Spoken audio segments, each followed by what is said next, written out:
أعوذ بالله من الشيطان الرجيم بسم الله الرحمن الرحيم।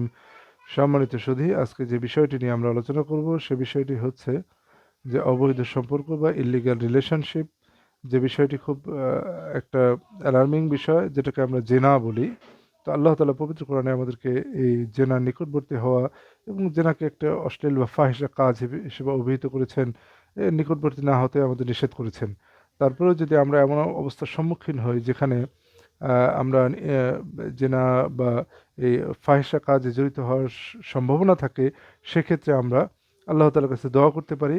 আর আমরা যদি এরকম কোনো সিচুয়েশনে পড়ে যাই, তাহলে যে দোয়াটি করলে আল্লাহ তাআলা আমাদেরকে সে এই খারাপ কাজ থেকে বিরত রাখবেন এবং আমাদেরকে সামর্থ্য দান করবেন, সেই দোয়াটি আমরা আজকে এখানে শেখার চেষ্টা করব। চলে যাই আমরা সূরা ইউসুফ 12 নম্বর সূরা 22 নম্বর আয়াতে। এখানে আল্লাহ তাআলা বলতেছেন, ওয়ালাম্মা বালাগা আশুদ্দাহু আতাইনাহু হুকমান ওয়া ইলমা ওয়া কাযালিকা নাজ্জিল মুহসিনিন। আল্লাহ তাআলা এখানে ইউসুফ আলাইহিস সালাম সম্পর্কে বলতেছেন, আর সে যখন পূর্ণ যৌবনে উপনীত হলো, আমি তাকে হিকমত ও জ্ঞান দান করলাম, আর এভাবে আমি ইহসানকারীদের প্রতিদান দিয়ে থাকি। মূলত যদি পূর্বের আয়াতগুলো আমরা তেলাওয়াত করি, এখানে আল্লাহ তাআলা ইউসুফ আলাইহিস সালাম সম্পর্কে বলেছেন যে, আর যখন সে পূর্ণ যৌবনে উপনীত হলো, আমি তাকে হিকমাত ও জ্ঞান দান করলাম, এবং এভাবে আমি ইহসানকারীদের প্রতিদান দিয়ে থাকি। এরপর 23 নম্বর আয়াতে আল্লাহ তাআলা বলতেছেন, সূরা ইউসুফ 23 নম্বর আয়াত, وراودته التي هو في بيتها عن نفسه وغلقت الأبواب وقالت هيت لك। আবার আমরা পড়ছি, وراودته التي هو في بيتها عن نفسه وغلقت الأبواب وقالت هيت لك قال معاذ الله إنه ربي أحسن مثواي وإنه لا يفلح الظالمون।